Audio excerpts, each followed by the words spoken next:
Krishna kills the Bakasura demon.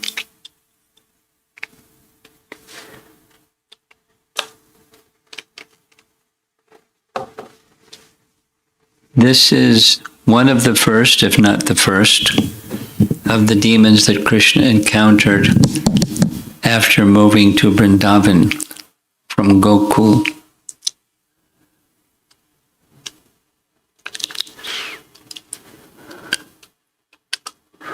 Of course, all of Krishna's pastimes are being enacted by his Yogamaya potency. Sometimes our acharyas use this term, Leela Shakti. And it just flows and flows and flows in different ways so that Krishna can enjoy being with his devotees at different stages and ages and different moods and different experiences and different emotions and different intensities of feelings. It's just a constant stream or river of loving activities.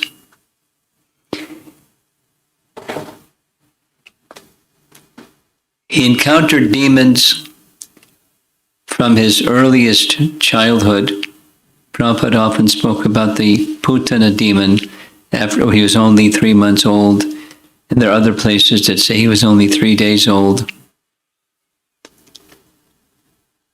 But pretty small. In any case, very tiny, but all powerful. At every moment, all powerful and all knowing. He knew, and he knew that Putana knew, and so he closed his eyes.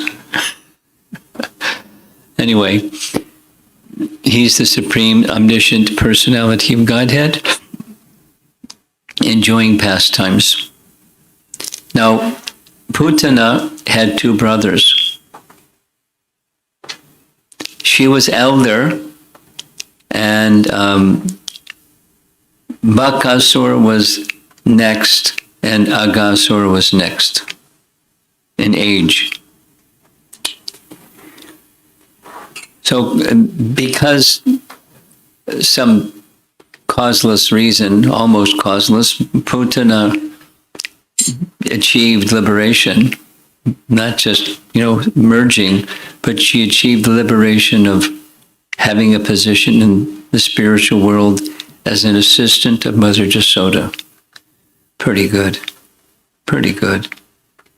More than pretty good.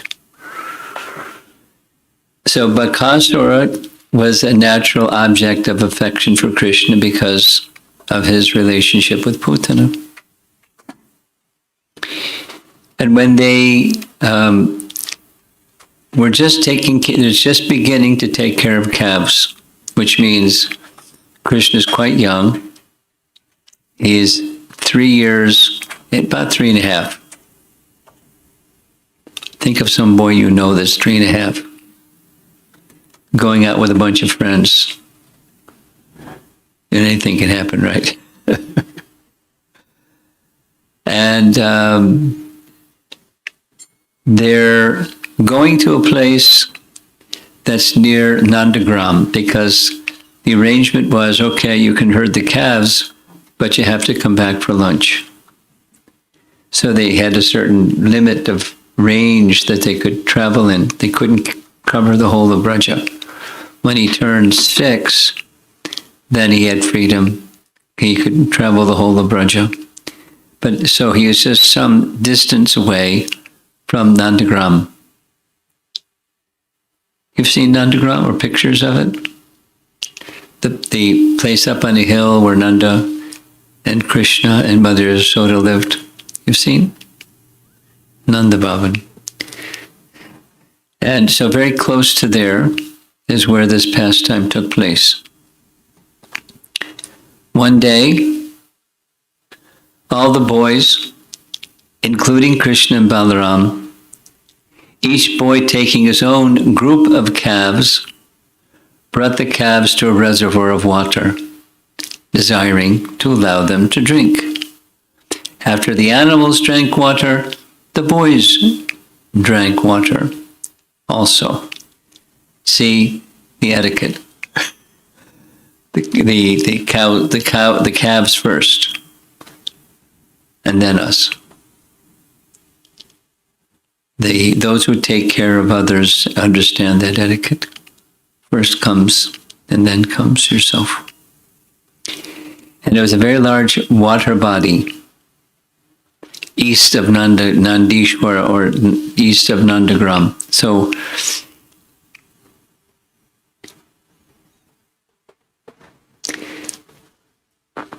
here's Vrindavan. Govardhan Hill runs north and south, kind of on the west side of Vrindavan, and up north of that is Nandagram, and over this way is Varsana. Actually, it's over for years. Over this way is Varsana, and there's 3 hills, because a lot of Vrindavan is flat. Govardhan Hill, Nandagram, and Varsana, 3 hills within Vrindavan. So it's east of Nandishwara. It's heading, it's not exactly, Mathura is much further south from here, over here towards the Jamuna River. They saw a huge creature, Maha Atsavam, Atsatvam, having the appearance of a crane. The creature appeared like the summit of a mountain, which had toppled over, since it was white in color. Like a snow-covered mountain peak, white in color. Though huge in form, it had fallen far away from the mountain because of being struck by a thunderbolt, or that's what it looked like. And it was purposeful. He wanted to look like a mountain, and he wanted to look like a mountain that looked like a crane, because he was a crane, really big. In other words, really big, really big. They were afraid even to see such a huge living being. So Krishna was thinking, because the first demon before the Baka was Vatsasura. Who is Vatsasura? Do either of you boys know who is Vatsasura? Vatsa? What does Vatsa mean? Calf, right? Yeah, Vatsa. So it was a demon that concealed himself by looking like a calf, but Krishna knew. And Krishna finished him. No one should think that Vatsasura approached me not knowing my powers, and being inattentive to my powers was killed easily without being able to do anything. In order to make everyone understand that even if the demon knows about me, and even if he is attentive, he cannot do anything, even if he shows all his unlimited powers. Now, Krishna is not needing to prove himself. He's just reflecting.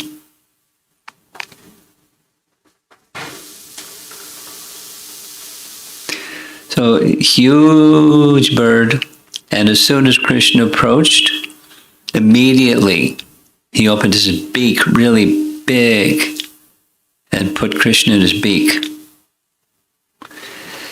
That great-bodied demon was named Bakasura. He had assumed the body of a crane with a very sharp beak. Having come there, he immediately swallowed Krishna. Well, he put him in his beak, but he couldn't swallow him. Means he couldn't go down his throat. Though he had a very sharp beak, which was very strong to do his evil work, he could just get Krishna into his mouth. But he could do nothing more than that. And that was part of the plan. Similar to what happened with Bakasura. He went in Bakasura's mouth, but didn't go to the rest of his body. His purpose of going into his mouth was to purify him. And it was another purpose you'll see in a moment. Baka's inability to swallow Krishna entirely was the will of Krishna, whose name means he who is famous as the great ocean of variegated, inconceivable pastimes. When Balaram and the other boys saw that Krishna had been devoured by the gigantic crane, they became almost unconscious, like senses without life or prana. And this particular sentence or statement in this pastime is referred to over and over and over again. There are two examples that are referred to over and over again that indicate two things. The kind of love that Balaram has, although he's omniscient, his love is so intense that when he sees Krishna is in danger, there's these two situations. The other one was when he heard that Krishna had gone to kidnap Rukmini, and he heard that there's huge armies and powerful generals and kings waiting just in case Krishna shows up and to smash him. When Balaram heard that, he was anxious. He's omniscient. But he became unomniscient, or he became covered by Yogamaya, so that he could experience the emotion of this brotherly affection intensified. Krishna may be in danger. He forgot his divinity. And here in this situation, seeing Krishna in the beak of Bakasura, he fainted or became almost unconscious, he and the other cowherd boys, but not just the cowherd boys, Balaram. So it's an indication. The acharyas like to point to this particular verse, statement within the pastime, that even the personality of Godhead, even sometimes Krishna forgets himself. And when Krishna forgets himself, or Balaram forgets himself, it's an ecstasy due to love. When they become, mad. Not like a worldly person becomes mad, but like a transcendentalist becomes mad. Influenced by Yogamaya. Though Balaram could have easily killed the demon, he responded by fainting due to the intensity of brotherly affection.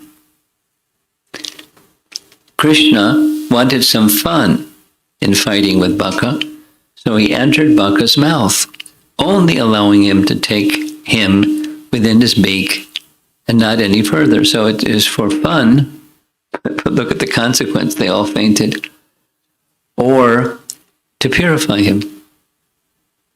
And that's what happened.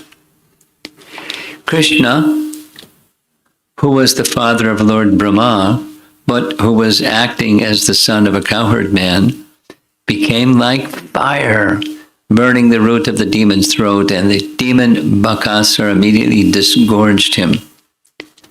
So on the left side, that's Krishna packed up very comfortably in his beak. And on the left side, right side, Krishna is bifurcating his beak. The cowherd boys are helping. They got their sticks, and they're going to whack him and make sure he doesn't harm Krishna. Just as sugar candy tastes bitter to the tongue of a diseased person, the demon Bakasura felt that his throat was on fire. Though Krishna is as soft as a tender blue lotus, this indicates that Krishna's body became as hard as a thunderbolt. It was the fault of the demon's throat, not Krishna. Now, I don't understand that sentence. It was the fault of the demon's throat, not Krishna. He became hard, and Krishna purposely came hard. But it was anyway, Baka was trying to kill him. That was his fault. When the demon saw that Krishna, although having been swallowed, was unharmed, he immediately attacked Krishna again with a sharp beak. And of course, the paintings are jumping the gun. It shows Krishna's bifurcating his beak already. But here it is. He's bifurcating his beak in different illustrations. Looks like one part is he got his feet on the lower part of his beak because he's a big guy, and his hands pulling on the other side of the beak to bifurcate him. Here's the same lila in architecture, carved into someone's, whatever it is, temple or wall or something. Bakasura. When Krishna is accepted as an enemy, he becomes the most intolerable object for the non-devotee who cannot tolerate Krishna, within or without. Here, this is shown by the example of Bakasura. When Krishna, the leader of the Vaishnavas, saw that the demon Bakasura, the friend of Kamsa, was endeavoring to attack him, with his arms he captured the demon by the two halves of his beak, and in the presence of all the cowherd boys, Krishna very easily bifurcated him like a child splits a blade of virana grass. Anybody know what kind of grass virana grass is? Probably like an easy kind to split, whatever that is. By thus killing the demon, Krishna very much pleased the denizens of heaven.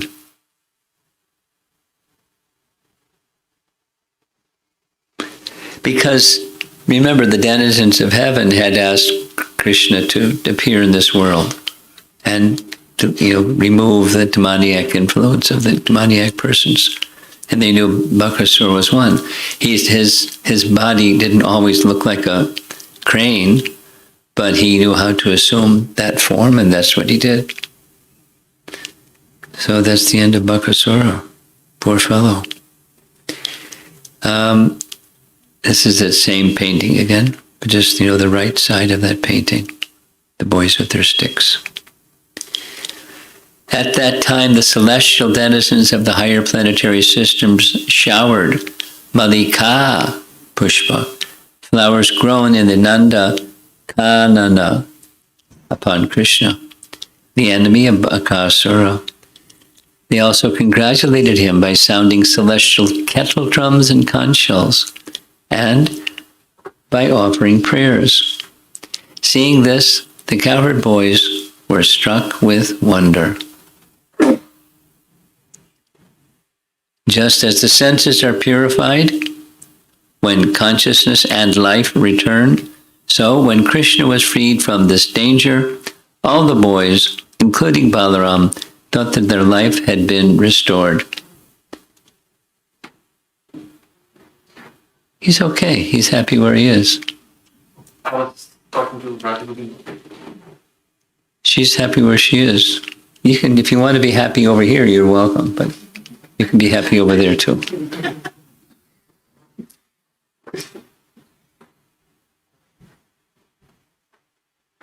There you go. Now he's happy.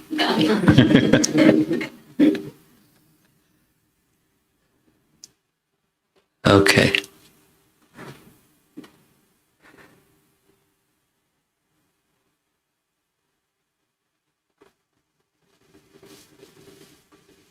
Intense affection. We know what intense affection is for people that we have close relationships with in this world. And when that intense affection is completely devoid of material affinity, but the object is Krishna, imagine the intense affection. It's beyond our experience for sure, but it's a very intense feeling. And Krishna's in the beak of this demon. And then he got disgorged, or because he became very hot in his throat, then he tried to catch him again with his powerful beak. But he's finished now. They embraced Krishna in good consciousness. And then they collected their own calves and returned to Brajabhumi, where they decided, or they declared the incident loudly. Now this is, I've mentioned this many times, part of life in Braja is song and dance. It's just part of life. It's just like you breathe, or just like you talk, or just like you walk. So they're singing and they're dancing. It's just part of their life. It's exactly what Brahma Samhita says. And it happens again and again. When the cowherd boys, because it was, midday, time to go back and have the lunch, they just composed songs describing not only that pastime, but other pastimes and other pastimes, because they're musical. They like singing, and they like Krishna. So there are songs about Krishna all the way back. And when they reach their village, the boys are singing the songs of Krishna, and the parents are hearing the songs of Krishna. The parents then compose their own songs, or they engage professional poets to take the songs of the boys and take it and to make some other songs. And it's just part of Braja life. Whatever one's occupation or position is, very musical place. When the cowherd men and women heard about the killing of Bakasura in the forest, they were very much astonished. Upon seeing Krishna and hearing the story, they received Krishna very eagerly, thinking that Krishna and the other boys had returned from the mouths of death. Thus they looked upon Krishna and the boys with silent eyes, not wanting to turn their eyes aside now that the boys were safe. So we're just getting a picture of their emotion. They didn't see, but they heard. And when they heard, they were astonished, and they were thinking, Krishna was at risk. And now there he is, smiling and doing what Krishna likes to do. And they couldn't say anything. Their eyes wide open, just staring at Krishna as if they may have lost him, but he didn't get lost. It's like a kind of astonishment. In the painting, this is one of those paintings that shows like four things. On the far right, Krishna's in the mouth of Baka. In the center, he's bifurcating the mouth of Baka. And he's heading back toward Braja with Balaram and the other cowherd boys and the calves. And the far left, there's Krishna in the lap of Mother Yasoda.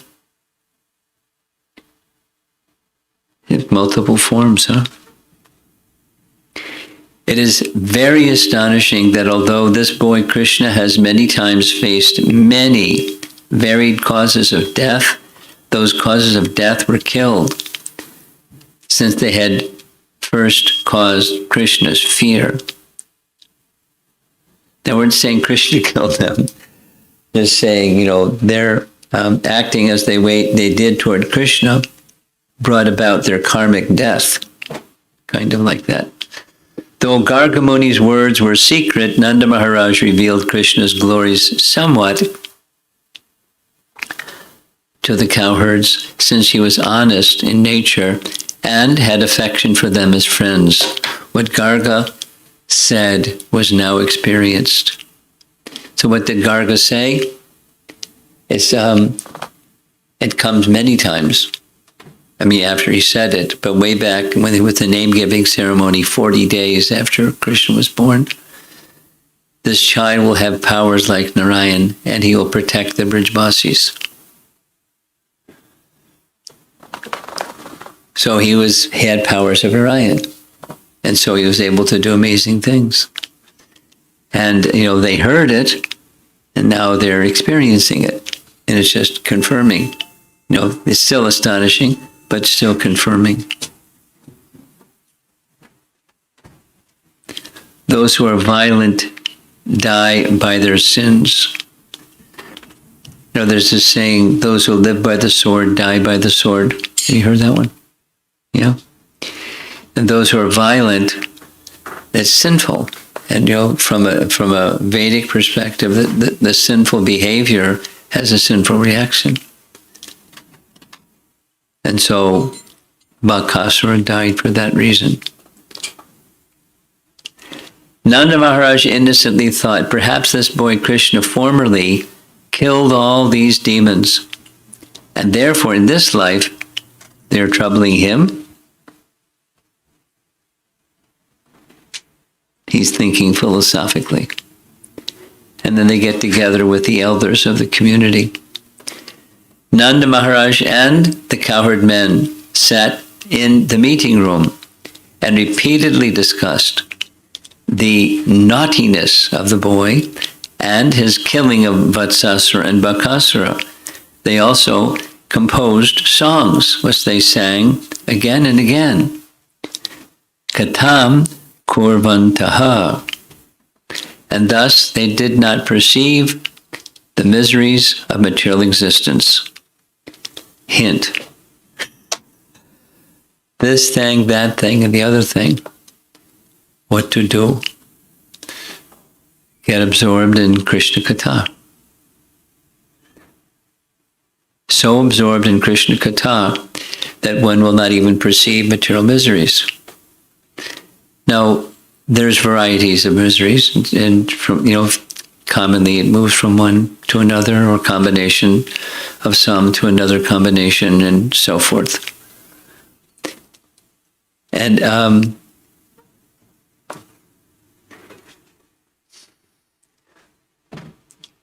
in most cases, materialists are trying to adjust or navigate or neutralize, or in Prabhupada's words, like we discussed in the morning class, use something material to achieve something material. That's karma kanda. We want a happy material life, and so we adjust things on the material side to get happiness, or counteracting misfortune with some material activity, a ritual or a this or that, an atonement or something that's on the material side, and expect that's going to bring happiness.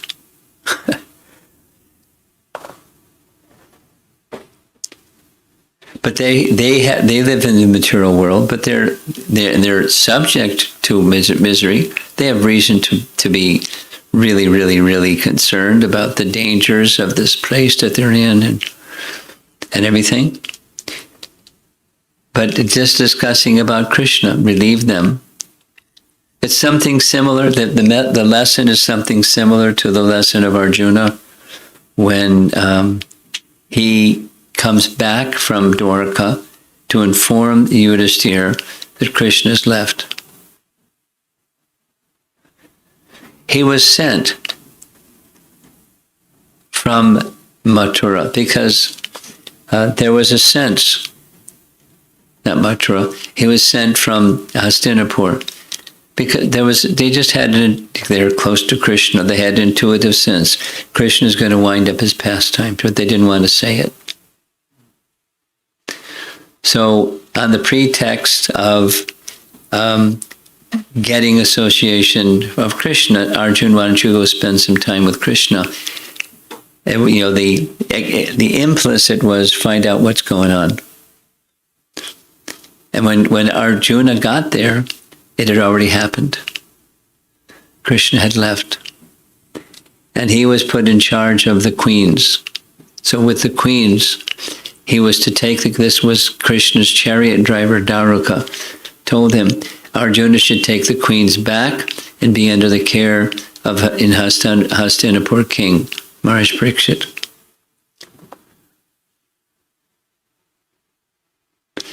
So he went back.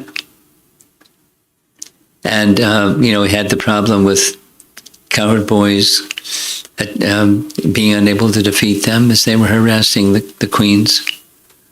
And when he made it back to Hastinapur, he just was blubbering all over the place about what great misfortune has come to us, Krishna has left. But as he was speaking and speaking and speaking and speaking and speaking, he was remembering the instructions in Bhagavad Gita that Krishna had given him. And then he realized that although Krishna had physically, or his pastimes had ended, he had left his impression with Arjuna in the form of Bhagavad Gita. And he felt solace just by remembering Krishna's kindness and Krishna's instructions.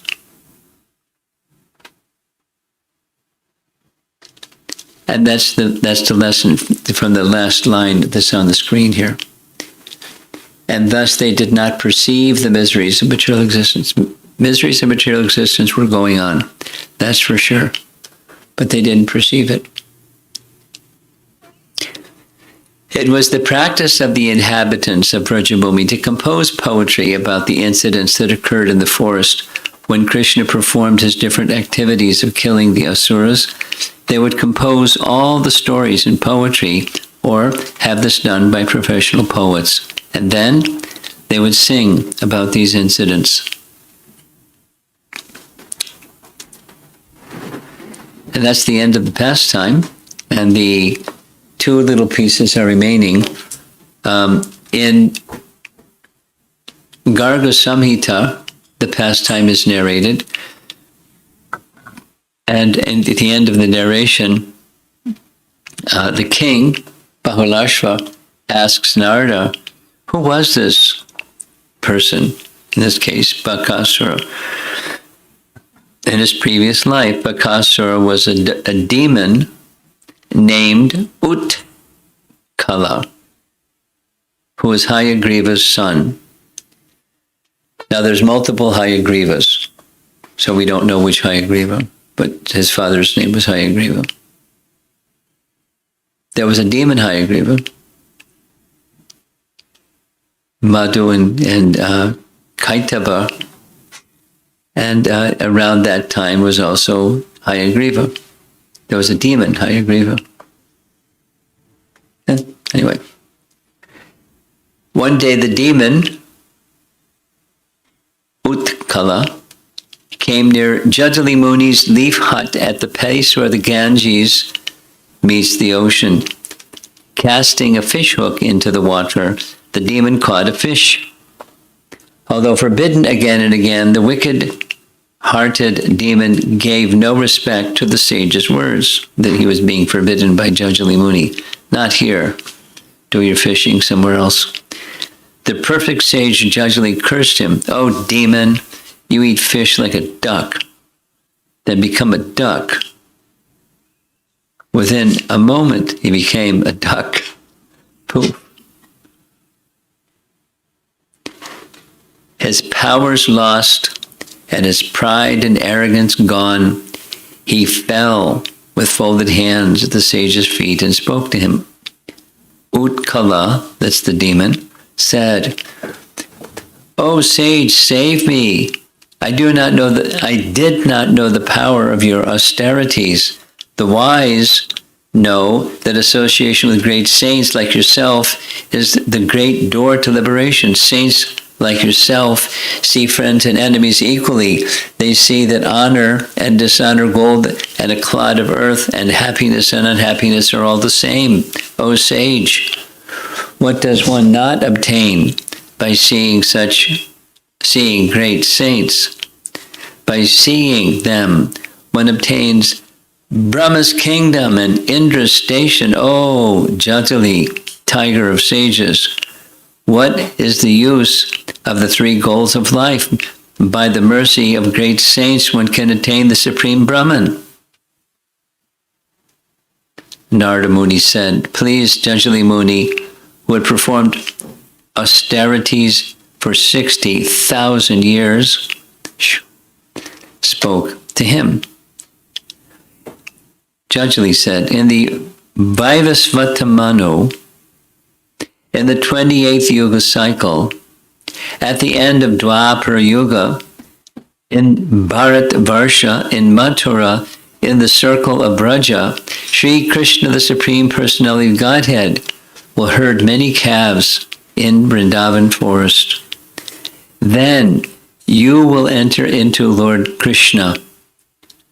Of this there is no doubt, even by hating him. Many demons, such as Hiranyaksha, have already attained the Supreme. In this way, by Jajali's blessings, the demon Utkala became Bakasura and entered into Sri Krishna. What is not possible in the association of great saints? So that's just the text from Garga Samhita.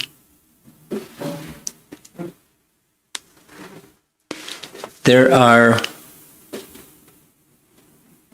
something like 7 or 8 texts that in various writing styles and moods, they're just summarizing Krishna's Vrindavan pastimes.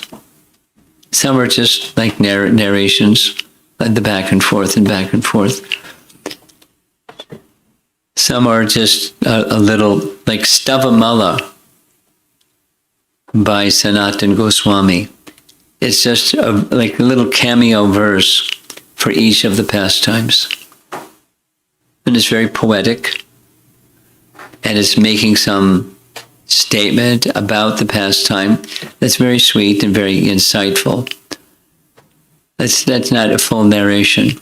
Anyway, but pastime after pastime after, so it's part of our elevated acharya's life to hear and remember and recite and poeticize and express, hear and chant about Krishna's pastimes again and again and again and again and again, and it's without end, again and again, in different moods, creative expressions of their liking for Srimad Bhagavatam.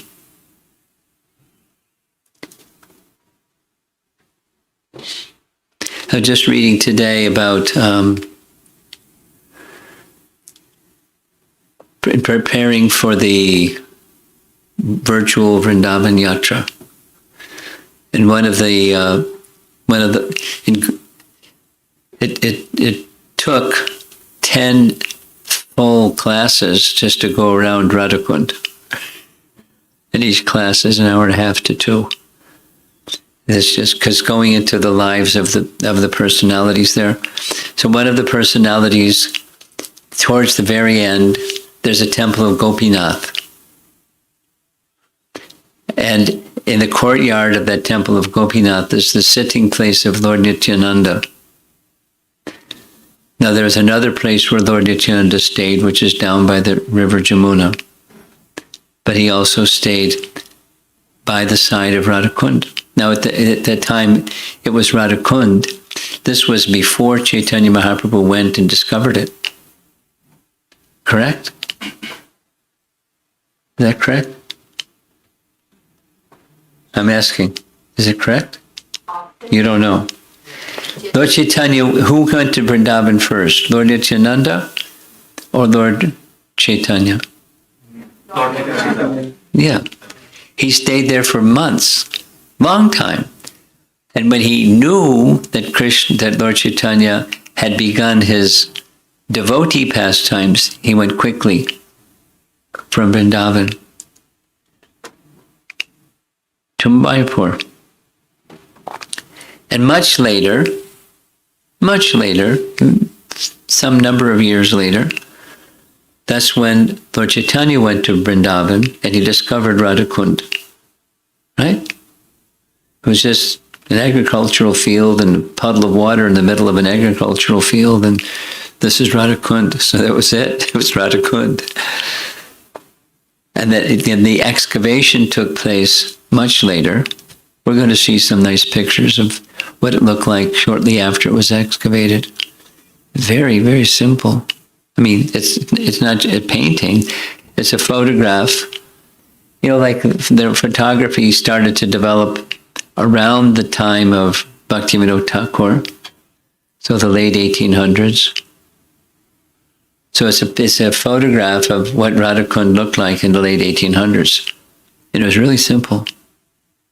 I mean, the steps and everything were there, but all around it wasn't all developed like it is now.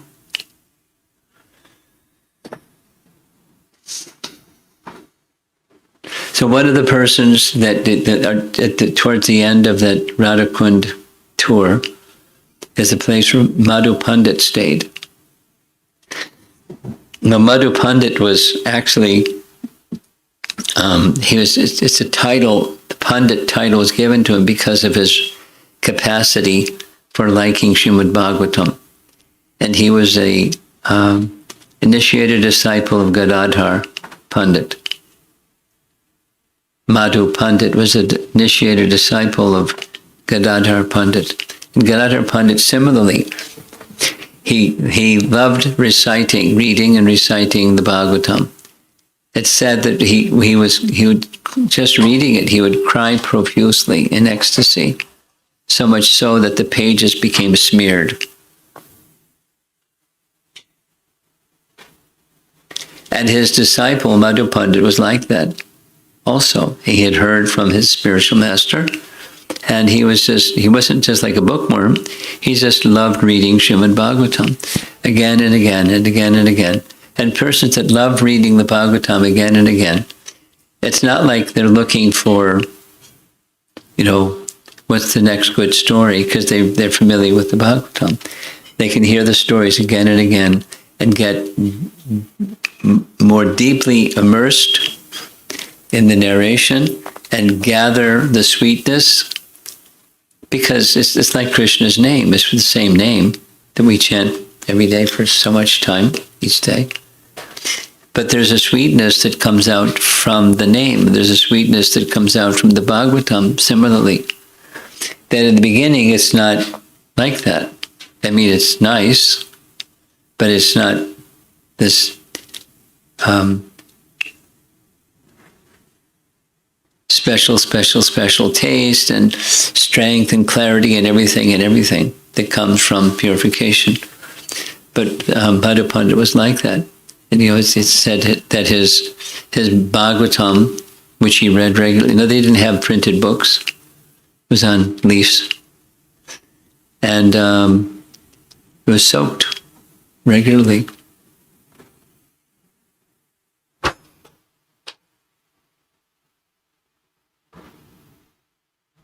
Absorbed. So Kartik is a nice month for absorption in Krishna's pastimes, particularly Krishna's pastimes in Vrindavan. So let's go to the final part. The final part is from Bhaktivinoda Thakur and Bhaktisiddhanta. The demon Bakasura represents in the life of a sadhaka. Represents cunning, duplicity, deceptive behaviors, and hypocrisy, or an outward manifestations of a virtuous lifestyle, or inwardly infested with deception, falsity, and cheating activities. Pretty cool illustration, huh?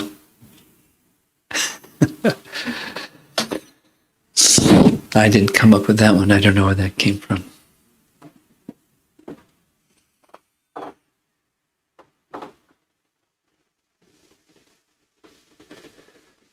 So it's similar to, but different from, Putana is the false guru. So it's similar, but little more elaborate is Putana didn't pretend to have a virtuous lifestyle. She just was decked out in ornaments and fine attire and a beautiful form, and they were wondering, is she a demigoddess or who is she?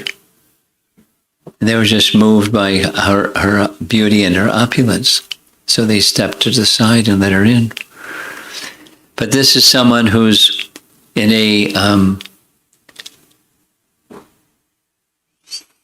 different kind of a role, a virtuous lifestyle role, where inwardly everything is deceptive, cheating, cunning. So Bakasura was like that. He was posing himself to be just a mountain peak, or Agasura was similar. When the cowherd boys saw this giant thing lying on the road, they wondered, what is it? Some of them became afraid. Let's get out of here. This looks dangerous. And then the other boys would say, no, no, no. Even where things are dangerous, Krishna always protects us. And besides, it may be just something very innocent. Let's go. And off they went. So, the boys were protected, and sadhakas are protected from those who are externally portraying a virtuous lifestyle, but internally there's other things going on. I've seen it. I've seen it.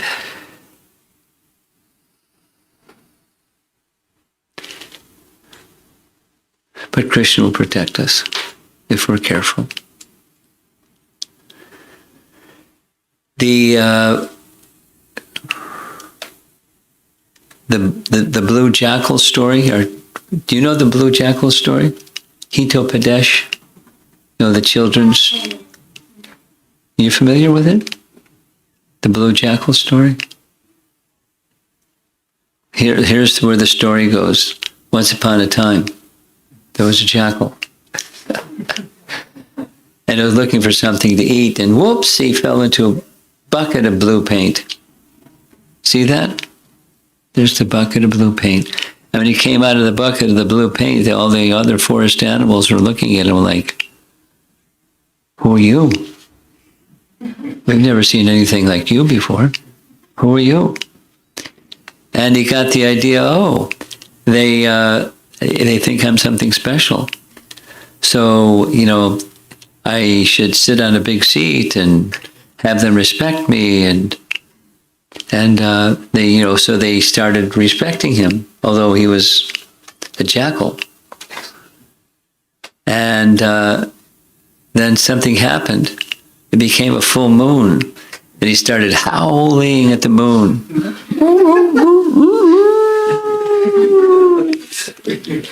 Or something like that. And then all the other forest animals understood, wait a minute, he's not something special, he's just a painted blue jackal. And look how they're looking at him, like that lion is ready to pounce on him.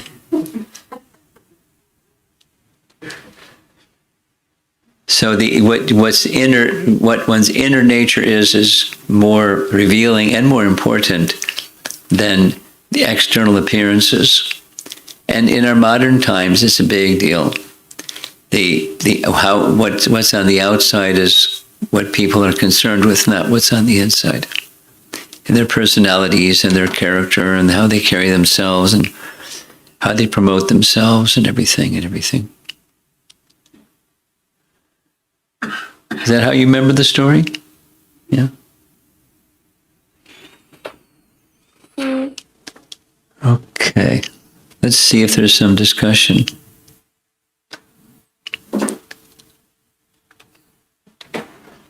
Krishna kills the crane demon Bakasura.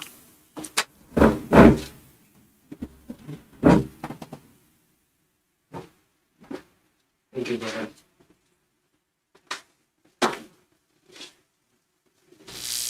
Hare Krishna. Thank you. Thank you, Maharaj. I have two questions. One question is related to the conversation that Hayagriva was having. And he said that what is the purpose of three goals of life? I just was thinking, what are the three goals that he is talking about? I don't understand your question.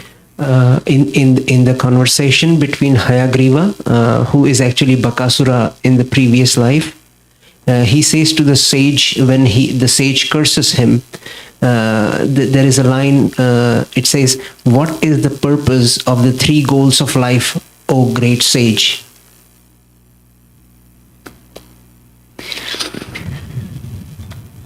You got me.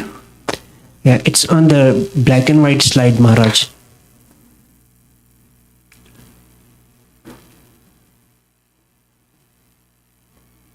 Yeah. O tiger of sages, what is the use of three goals of life?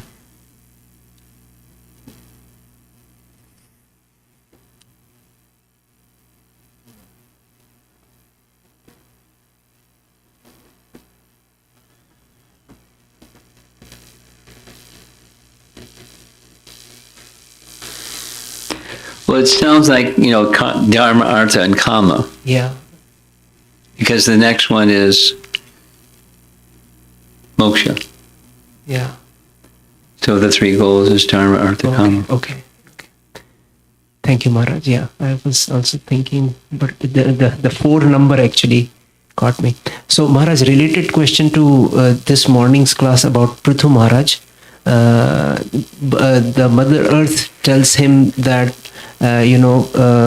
so arrange for a milkman, which I think is Prithu Maharaj, a calf, which is the Manu, and it says for the pot.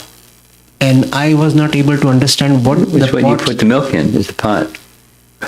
Yeah, but the personification, the milkman is personified as Prithu Maharaj. Oh, don't get carried away like that.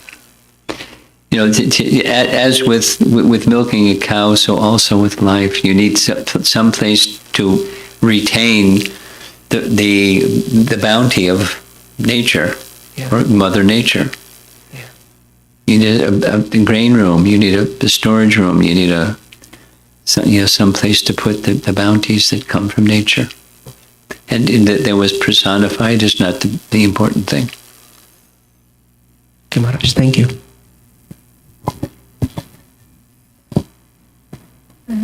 Maharaj, you talked about emotions, so you gave some statement about feeling emotions for Krishna, intense emotions in the beginning.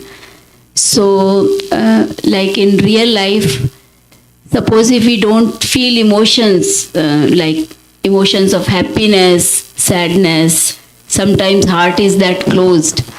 So in that case, we won't be able to feel emotions for Krishna also. No. No.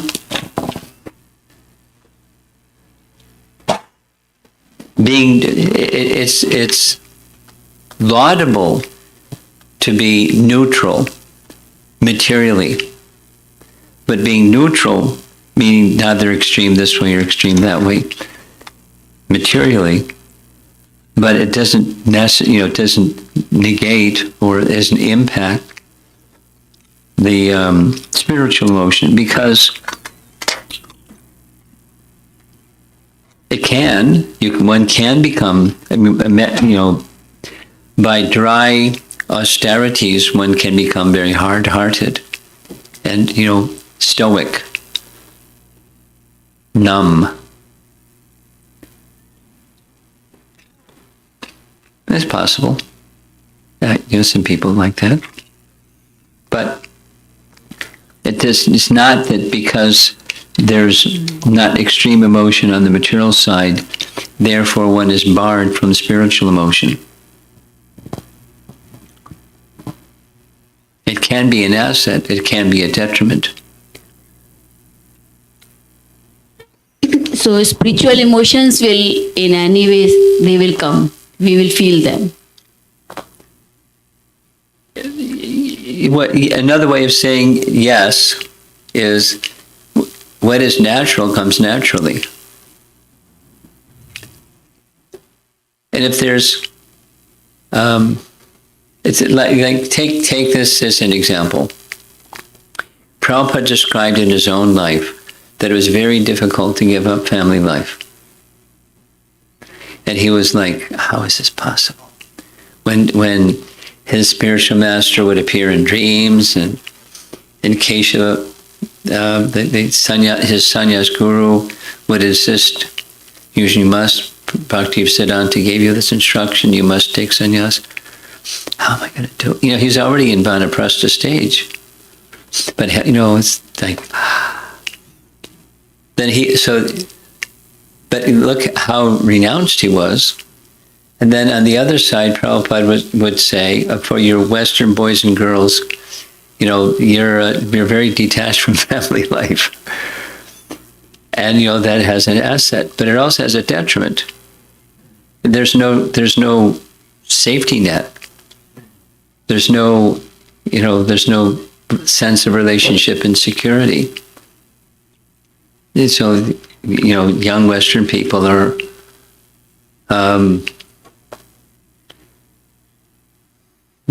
their emotional life is more complicated.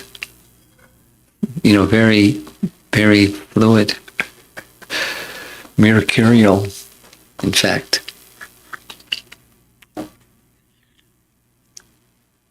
But it's an asset to take up. So everything has plus minus. So if there, someone that's very detached, or someone's very attached, that may be difficult for them to progress in spiritual life. But that's what Krishna says to Uddhava. A good candidate, neither too much attached nor too much detached.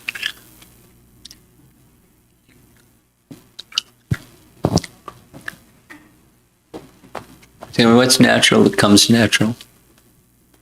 So don't worry about so much about, I'm not feeling these intense material emotions. Is that going to bar me from the spiritual emotion? Think in terms of going toward Krishna, and when that neutrality towards the material is then a really good asset for awakening the spiritual. Because otherwise it's a total distraction, just being buffeted by the wind this way, that way. And that's the sum total of one's life. Very difficult. What to speak of spiritual emotion. Swirl. Okay, over your shoulder here. No, this right behind you, but your left arm. Your left arm. Maharaj, Bhaktivinoda Thakur's description of Bakasura as being, deceitful and so on. So, does it particularly refer to the color in which Bakasura came, like a white heron? No. Okay. Because herons are commonly white, so he came white. And it looked like, a mountain peak fallen, which means mountain peaks they're white because of snow. It's just, it looked good, so he came like a white heron. Yeah, I was just trying to understand what is the reason behind. There's not a reason behind it. It's not. In the back, Amara, little boy, could you take the microphone to her? He has something? Oh, okay, go. You're next. I'm sorry I didn't see you waving your arm over there. Speak into the microphone, that's great. So, in the slideshow it said that Bakasura was a duck and you told it he was a crane. So, is he a duck or is he a crane? Could you follow? He said that in the slideshow, it said Bakasura was a duck, and then prior it said A crane. Because it's neither. There's a Sanskrit word which I don't know, but it just takes, a bad English interpretation or translation for a Sanskrit word. But baka can be thought of as either. Commonly is thought of as a crane. It's not so consequential. Okay. Okay. Go ahead, Amara. Go ahead. You got the microphone. So, Maharaj, I have one comment and two questions. So, the comment is like you mentioned that purpose of entering the mouth of any demon is to purify him. And I was thinking, trying to draw a parallel with our chanting also.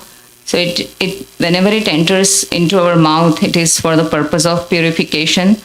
And when it starts going deeper, more and more anarthas come, like Bakasura was having so much pain in his throat, and when anarthas come out, it is very, very painful also. So just trying to draw a parallel.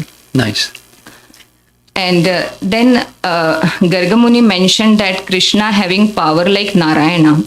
So many people still think that Krishna comes from Narayana, and Gargamuni is a authoritative personality, and he is saying like this. So that makes their faith more concrete, that Krishna comes from Narayana or something of that kind. But originally, like Bhagavatam says, that Krishna is the supreme, source of everything.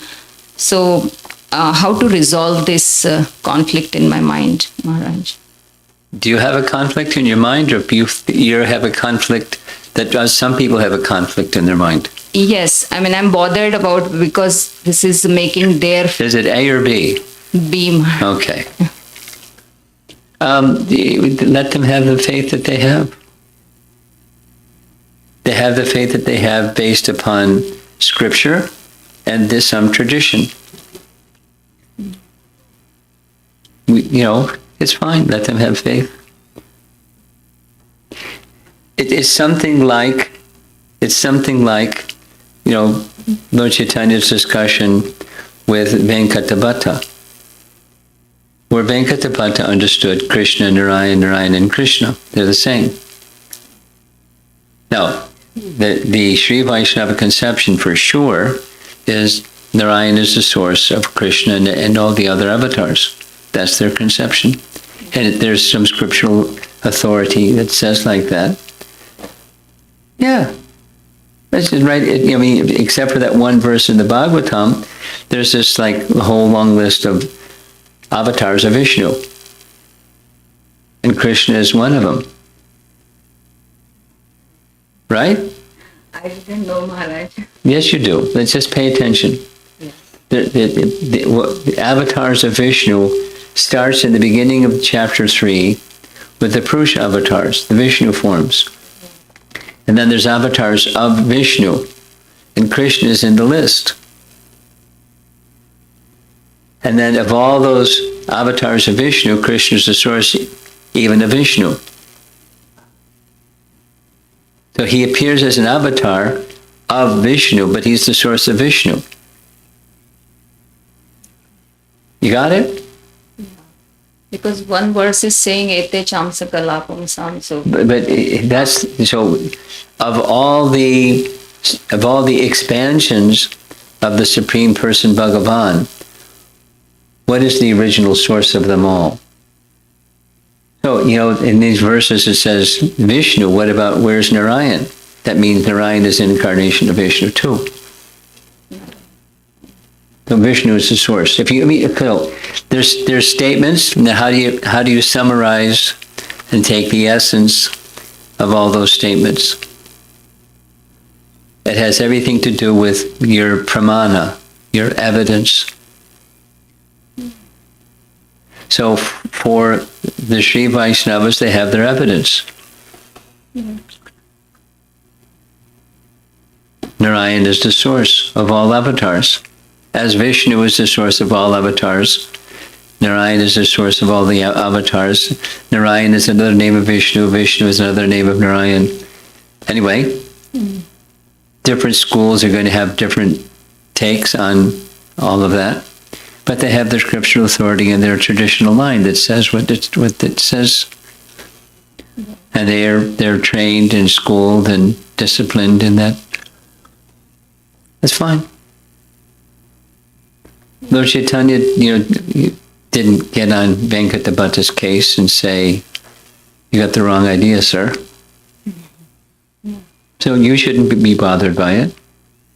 They have their faith, and they're worshiping the same Supreme that you are. There is a difference of conception. What is the original source of all the Vishnu Tattva forms? They say Narayan. That's fine. They're Vaishnavas.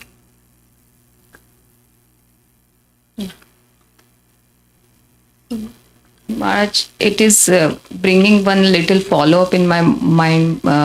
I don't know if it is relevant right now, but one time you had mentioned that original Krishna doesn't come as in like he always stays in Golok Vrindavan in the spiritual world, but Krishna you just said two different things.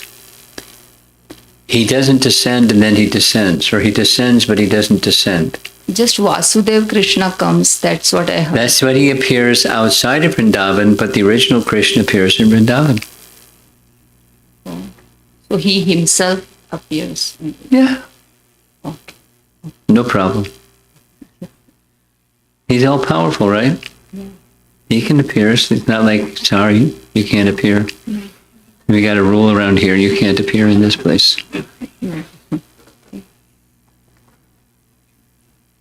And just last question, Maharaj, that Lord Balram's mood, he's feeling very anxious, falling unconscious, but in Kaliya Leela, he was very confident and he was giving Sure. confidence to all. Sure. There's variety, isn't there? So it's just their moods, different moods. Always. Ever fresh. Thank you. Yes.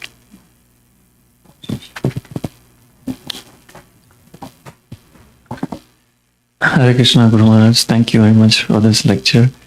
I have a couple of application points, and I would like to request you to help me with those application points.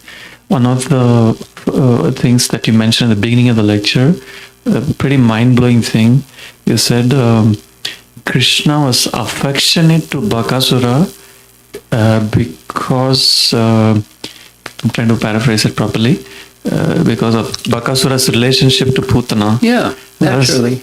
That was just very amazing. And so for me, my application point is I want to be a servant of Srila Prabhupada and his devotees, so that I am also somehow under Krishna's aegis and protection. And I also have a selfish motivation too, because I figure, hey, if I'm a part of Krishna's family and affection, then the people that I am attached to, they would also be served. So That's correct. That's not selfish. That's service. Thank you, Guru Maharaj. The second... I haven't, rightly or wrongly, I haven't gone out of my way to share with my siblings Krishna consciousness. I mean, I ventured a little bit, but they're, too much in the other side, the bodily conception side. And so, let them just appreciate, me and I'm happy and I'm living a virtuous life, and they don't really understand, but that's okay. And so, I'm not being pushy, and I'm not being, anyway. But my confidence is benefit is going to them. The more I can make advancement in spiritual life, my family members are getting spiritual benefit. That I'm fully convinced in. So it's not selfish. It's just because of karmic and bodily connections due to karmic connections. It's having a spiritual benefit. I mean, I don't know how to measure it, but it's spiritual benefit.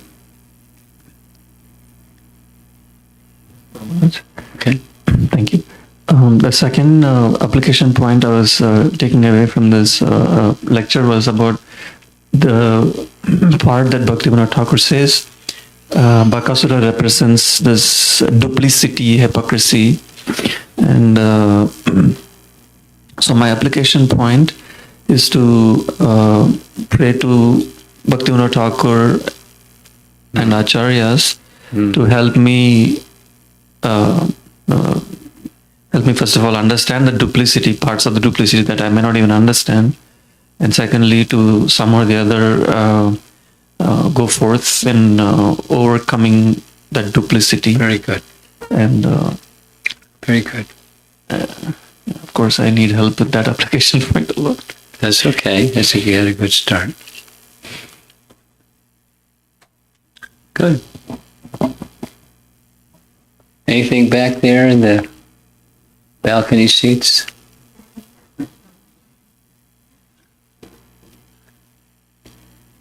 Okay. Anything online? Nothing. Srila Prabhupada ki jai.